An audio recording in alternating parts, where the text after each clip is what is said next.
Cooking was born the day man invented fire. Costume was a little too short, by the way. Pants are on. And today cooking is, well, more accessible than it was before. Regional recipes that have never been seen before were globalized, and we have access to just about all knowledge on Earth at our fingertips. So that makes me wonder, how did cooking change throughout the centuries, millions of years, lead to some of our most favorite foods of all time? So today, we're gonna cook through a million years of history to find our answer. So we're starting in the year 2.5 million BC, the Ice Age to be specific. No fire yet, but meat, raw meat, and also no salt or spices. So maybe it wasn't that good. This is more or less what people back then were working with. No tools to hunt, and they just lived off things they could catch, you know, with their bare hands. Or meat from dead animals they found. Yeah, it's gross, but you know, that's what happened, so I'm sorry. Whoa, a beautifully cut filet mignon? Bon appetit.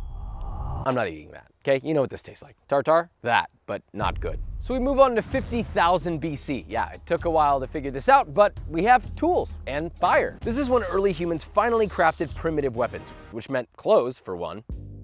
But what this actually meant is they could hunt and cook. So here we have our protein. Might have looked like this, but we're gonna cook it over live fire as closely as you might have expected. I wish that we had salt and spices, so we're gonna make this work. So I would imagine that they cooked it any way they possibly could have, right? So we have this suspended over a fire. Their setup was probably a little more primitive, but we tried to get it close. We bound this to the stick. It is over a hot fire. I'll rotate this periodically as it cooks, and now we wait for it to cook through. All right, it's been about 1.5 hours. This is taking a really long time, so we've made some modifications to speed this up. So I found a little rosemary growing wild, so I just plucked a little branch, put it on here, and it'll perfume with rosemary. I know they didn't have spices, but I'm sure this happened accidentally. This is hot on my balls. All right, this is our final modification. I call this, I'm not going to wait any longer for this. I'm putting it directly over the fire. I'm sure that they had to do the same thing when they were getting really hungry and they're like, why the f is this taking so long? Smells great, honestly. It just smells like a smoked steak. I wish there was salt on this, but maybe it's still good. We'll find out.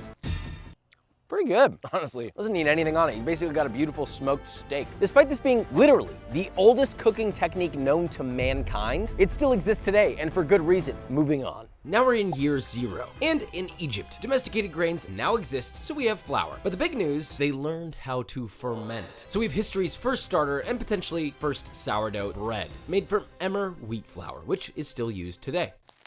Ooh, this is a little bit more modernized, sort of French style bread, but I do think it embodies what was made way back when. Fresh ground grains, naturally occurring bacteria in the form of a starter, and salt. That is it. Well, also water. It's toasty, it's tart, it's bready. You can really taste the grains in it. It's got this hearty, deep, nutty flavor. Think about how much you love bread. If this is where it started, that's a big thumbs up. Moving on. Big fast forward to 6th century China. History has given us soy sauce, rice, and woks. And now we get the earliest record of fried rice, made with leftovers. Yes, even back then, made with leftovers. You get a hot wok, they added some oil, maybe animal fat or whatever they had, throw in some chopped vegetables. I added carrots and the whites of green onion. You'd add your rice, stir fry that. Maybe they seasoned it up with salt, then follow with all-important soy sauce. And this ingredient, being created so long ago, is the bedrock of some of the greatest flavors on planet Earth. Stir fry that to combine, transfer to a finished bowl, and let's taste. This is about as basic as a fried rice is gonna get.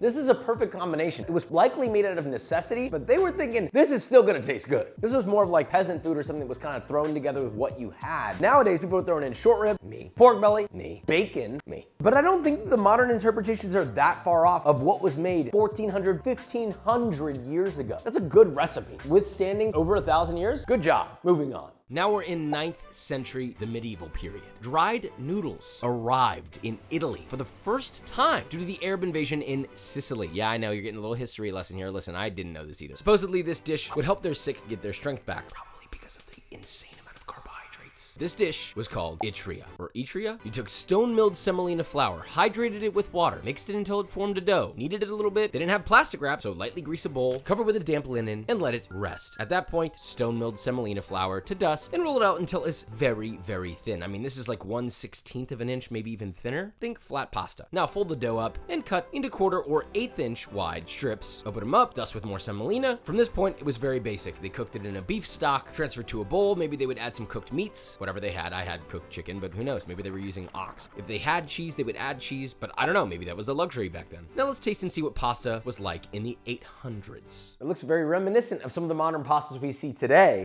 I like these noodles. They're a little chewier. They got some toothsomeness to it, but they also have a little texture from the semolina. It's fragrant with the olive oil, which I love. Cheese is really the only level of saltiness you get. Because the sauce doesn't really cling that well to the noodles, it doesn't carry salt very well. This was the beginnings of maybe a cacio e pepe. That's not a fact, that's a guess. Moving on. As we fast forward to the next 9 centuries, 11th and 12th century, we first see sugar grown in Europe, so shout out to Europe for that. 14th century, the first recorded recipe for lasagna in the King of Naples cookbook. Also in the 14th century, the first recorded recipe of a sweet fruit-filled pie. In the 15th century, first recorded brewing hot coffee in Yemen. If you're the one responsible for coffee, God bless you. And then in the 16th century, for the first time, strawberries go from wild to finally domesticated, one of the greatest fruits of all time, at least that's my opinion. But then we arrive to the 18th century, 1774 to be exact. The first known recorded curry recipe that we could find in the English language, and we found the actual recipe with their exact measurements. It calls for 2 small chickens, so I'm breaking down 1 whole chicken into 6 to 8 pieces, and I'm only using the legs and thighs. My assumption is chickens back then probably were not gargantuan like they are today. Shout out to farming practices that are questionable. Bring about 1 quart of water to a boil over high heat. In a 3-quart sauce pot, I put the chicken pieces into that, boiled for 5 minutes. Then I mortar and pestled 1 ounce of turmeric and a spoonful of ginger, followed by 1 jalapeno rough chopped and 3 Thai chilies, also rough chopped. The recipe only says pepper, so I added what I felt like would probably taste good. Smash that until you get a nice paste. Season to taste with salt. Now remove the chicken from the boiling water. Heat a 6-quart Dutch oven over medium high heat. Once hot, add 2 ounces or 56 grams of butter, which I would literally never do. Add 1 medium onion chopped. Soften that, add the chicken to the pot, and then let them both brown together. Surprisingly enough, the chicken did brown. Now at this point, you put the curry paste in the pot, stir everything together, let it get nice and aromatic. You're gonna top that chicken off with the liquid that the chicken was poached in. Now let that stew for 30 minutes, then add 1 pint or 480 milliliters of heavy cream and the juice of 2 lemons. Bring that back to a boil. Of course, I seasoned everything vigorously with salt, and let's see how an old recipe from the 1700s tastes.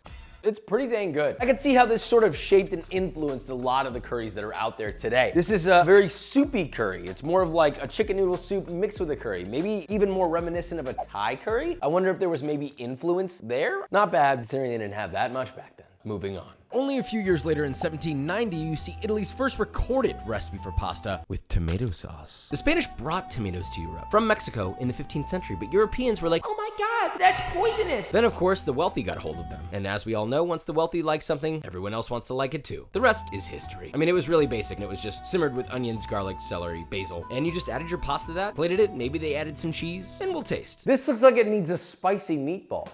Pasta with tomato sauce. We take it for granted these days.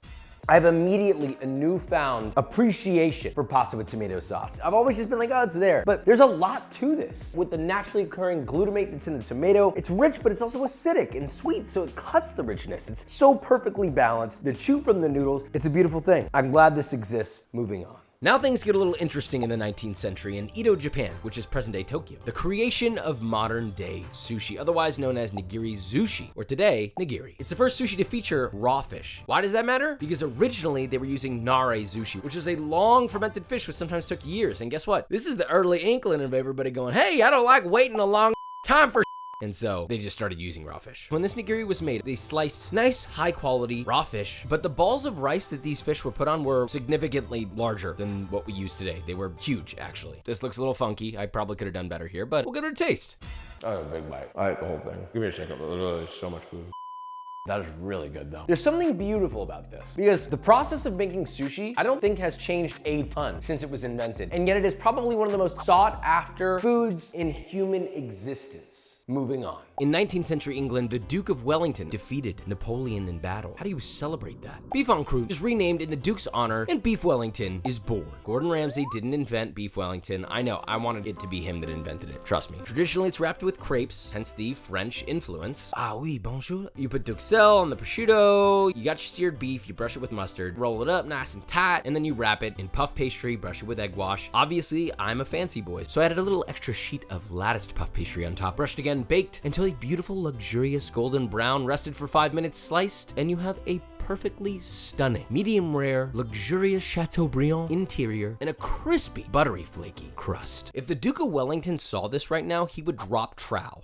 I wish more places served this. It's starting to get to a point where it almost feels archaic, but it shouldn't. This is a timeless dish. It is so good. Beef fillet is more of a texture thing than a beef thing, but all the different flavors, the mushroom, the toasted butter flavor from the crust, and then of course just light beef wrapped in cured meat. I mean, come on, dude. Fatty, rich, delicious, deeply flavored. There's a reason why everyone loves Gordon Ramsay so much for this. There's a reason why I love beef Wellington. It's 'cause it's good, brother. Moving on. Now, staying in the 19th century for one more major advancement, the 1889 invention of the margherita pizza. This came later than I thought it would. It was to honor Queen Margherita and the Italiano flag. Maybe the most important, this is supposedly the first time mozzarella cheese was ever put on a pizza, which, geez, really took you that long, huh? I'm kidding, Italians, please don't be mad at me. It was probably a naturally leavened dough, if I had to guess. That dough was shaped into large balls and allowed to pre-ferment for a long period of time to give it extra flavor and develop maturity, which was, of course, then punched down, shaped into a pizza, sauced with a light tomato sauce, fresh mozzarella, fresh basil, into an extremely hot pizza oven, cooked promptly within about 60 to 90 seconds, and then enjoyed. If you've ever been to Naples or had a good Neapolitan pizza, it's the fragrance of the basil, a little bit of olive oil somewhere in there, but more importantly, that nice fresh mozzarella. Probably one of the most harmonious creations of flavor I know. Moving on. We finally made it to the 20th century, 1907. Auguste Escoffier. If you don't know this name, you need to know this name. He did many things, including what we're covering today, solidifying the recipes in the lineup of French mother sauces. There's only 5: velouté, espagnole, sauce tomate, bechamel, and hollandaise. Fun fact, if you're a line cook and you're watching this, please remember those 5 for the next time that your line cook mate decides to randomly ask you in front of the chef, and then you turn around and tell them the right thing, and then they look like an idiot. Velouté, French for velvety. Basically a roux, cooked down, and you add a white chicken stock. You whisk until thick and season with salt. Obviously, this can go on a lot of things. It's really the base of a lot of other sauces, in my opinion, but it can kind of go on any savory dish. Next, espagnole, a roux-based sauce darkened with brown stock, tomato puree, becomes a base for mushroom sauces, demi-glaces, and beyond. This is a deep flavored sauce. Think about beef, game meat, maybe pasta. Speaking of pasta, sauce tomate, it's basically a red tomato sauce. Pasta chinois, seasoned with salt, cooked down. You know where this would go. Now, the only 2 that we really use commonly today is first, bechamel, a roux-based sauce that's thinned out with milk. It's thick, creamy. This is a very common start to many cheese sauces. And of course, the second one being hollandaise, probably one of the most known mother sauces. It's literally just an emulsion of butter and egg yolk, essentially. And where do you see hollandaise? Eggs Benedict, on top of asparagus, on top of crab cakes. I mean, it is the all-in-one buttery, creamy sauce that can go on just about anything and make it taste delicious. We have a hollandaise here. This is the only one that we still use today and love. It's a perfect thing. Immediately, it's a ribbony, luxurious, rich, buttery, but also acidic and balanced sauce. All the other sauces, like bechamel, used commonly to make Mornay sauces or emulsify other things like velouté and espagnole, they have their own specific applications just like this. Meats, fish, potatoes. Although we don't use all the French mother sauces all that often in the modern day, they were the bounce board to the ideology behind great sauce making and how important they are to make everything taste good. Moving on to the 1920s, the Caesar salad. Oh yeah, the Caesar salad, which was invented in Italy. Wrong! It was invented by an Italian chef named Caesar in Tijuana, Mexico, and it's f***ing delicious. Literally, Dijon egg yolks, anchovy, lemon juice, water, salt, garlic. These are the major ingredients. And then all of that was emulsified with oil, tossed with crunchy croutons, which you dressed romaine lettuce, and that is it. Sometimes you can add a little extra Parmesan on top, a little fresh cracked black peppy. That's it, okay? I don't want to see any grape tomatoes in your Caesar salad. Stop that. I love Caesar salad. I think it is quite literally the greatest salad ever invented in human history. Not only that, but the dressing, I could quite literally drench myself in a pool and stay in it for up to 3 to 4 days, maybe 5. Bon appetit.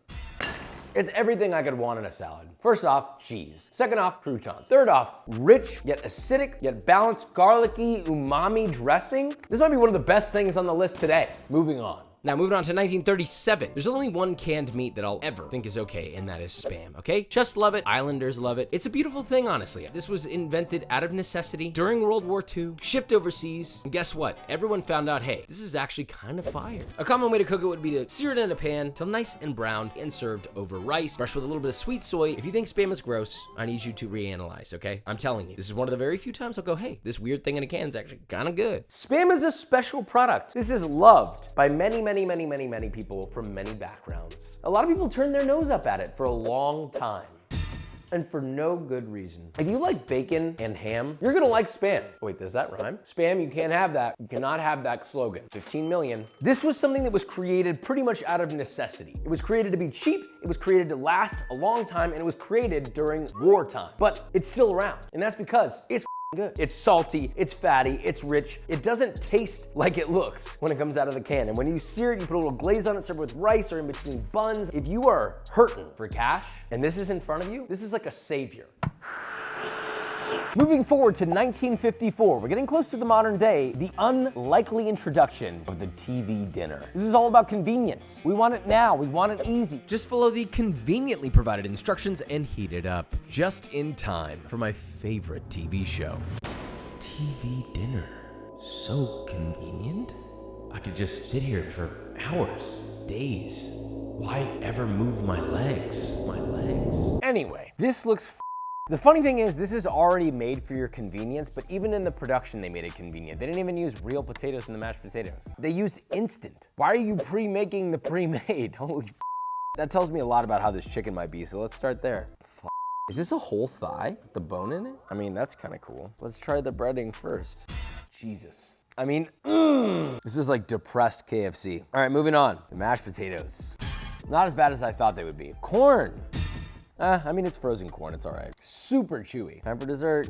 There's a little piece of corn in there. Hate that. This brownie tastes like a Weight Watchers brownie. They like sweetened it with like Splenda, so it's super bitter and not like from the chocolate, from like artificial sweetener. This is the era where doctors were like, depression doesn't exist. It's abysmal. This, I guess, was like the attempt at convenience, right? Everybody wants convenience, but there was no convenient infrastructure. So they thought, well, we'll freeze it and you microwave it, right? That's the answer to all things. Nobody wanted to spend time on stuff all of a sudden because we became so busy. We're even busier today, but somehow we care more about food today. But we'll get to that later. 1 year later, 1955, maybe one of the biggest moments in American food history. Ray Kroc opens the first McDonald's, but they now have over 40,000 McDonald's worldwide, which essentially monopolized and kicked off the fast food restaurant craze. This is a big deal.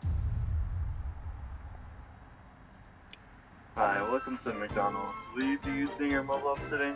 No. Can I just get a double quarter pounder with cheese? Here it is. Hold on, what? Is this real? Where the f are we? Look at my yard. That still smells like though. It really does. It doesn't smell good at all.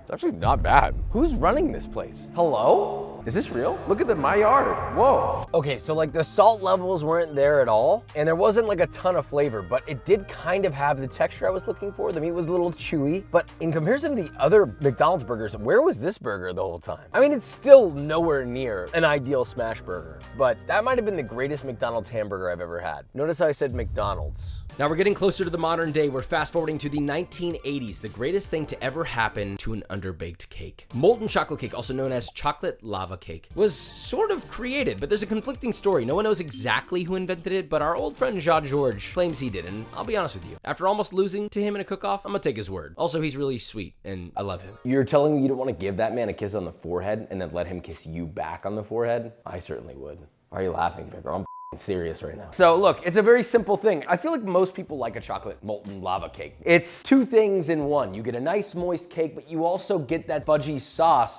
Some say put a coin of ganache in there and let it melt. Some say undercook the cake. Who gives a I just want the inside to be molten and delicious, and this is. The outside of the cake is tender, it melts in your mouth, and it all kind of becomes one silky, harmonious texture at the end of the day. It's not too sweet, it's balanced, got a little bit of saltiness, it's chocolatey. I like it. This is a good invention. It's a step forward on the humble cake. Now, moving on. Moving into the 2000s, finally, a technological innovation, the first sous vide circulator for the home kitchen. You see, at this point in time, what do people really care about? Necessity? No, not at all. Precision. Everything is exactly how we want, maximum control, every time, all the time. God forbid we get something that isn't cooked perfectly. Ideally, you want a real thick steak, seasoned aggressively with salt and pepper, vacuum sealed, dropped into a sous vide bath. This one is 54 Celsius. Cooked for about an hour to an hour 30. Removed, rested, seared, basted, rested again, sliced, maybe add a little flaky salt. Now that we don't have to eat meat directly over a fire like earlier, let's try and see if this is a little better. A steak really benefits from a sous vide methodology when it's a big boy. So you can really see how it gets that perfect cook as close to edge as possible. Obviously, when you sear it, you get a little bit of a gray ring, but the point is it's tender and it is perfectly cooked. The precision of a device. Now the flavor though. I didn't put a lot on this. I didn't put garlic or rosemary or thyme. I didn't marinate it. I just put it in a bag in a hot water bath. And I have a tender, juicy, not dry at all, perfectly cooked ribeye. And it's got that beautiful little crust because of the par cook that it received beforehand. Could you do this with a reverse sear in an oven? Sure, but it won't be as accurate. And that is the modern day level of precision you only get from a sous vide. The story doesn't end here. We have one last stop, the modern day. Finally, the 2010s and 2020s. We're talking birria ramen, butter chicken calzones, and one of the first fusion cuisines, Korean Mexican food like this kimchi quesadilla. Look, it's very basic. You put a whole tortilla in a pan, heat it over medium heat, immediately sprinkle a nice melting cheese, that could be mozzarella, Oaxacan cheese, on one half of the tortilla. Try to keep it a 1/4 inch layer, no thicker than that. Add on some chopped kimchi, then sprinkle on just a little bit more cheese. Once half the cheese that's closest to the pan is melted, fold your tortilla over, flip, and continue to heat on the other side until the cheese is melted throughout. Take it out, cut it into quarters. Optionally, you can serve this with a side of a kimchi mayo. In a small bowl, you're gonna add 1 cup or 240 grams of Kewpie mayonnaise, a 1/4 cup or 60 grams of kimchi paste, that's kimchi that's been blended, a 1/4 cup or 60 grams of sriracha, 1 teaspoon or 4 grams of shio koji. You can also just maybe do a little pinch of MSG if you don't have it. Finally, 2 teaspoons or 8 grams of soy sauce, 2 cloves of grated garlic. Whisk all that together, and that is your mayo. If you wanna add more salt, taste and adjust as necessary. Now, let's taste. Kimchi quesadilla with a kimchi mayo. I don't care what anyone has to say. This is something special. Somehow, this is the most perfect combination. The ingredients that came together to make this happen came from different periods in time, from different parts of the world. But I have an important point to make here. We now have access to the entire world's complete database of food, food culture, cooking, all of us at our fingertips, assuming you're watching this. We can ship ingredients from any part of the world to our front doorstep, and most things are available year-round nowadays. And this has given us the privilege to combine things that would have never even come in contact together even 100 years ago. And that is what makes the modern day and the future special. It means we can make things that never existed before by looking at the past. Some people will say that they hate it and to respect only tradition. But I say, respect tradition, but learn how to break the rules. Because there's always progress to be made if you're willing to utilize the full power of knowledge that we have today. That is what today's video is about. So I hope you enjoyed it. Don't forget to subscribe. Goodbye.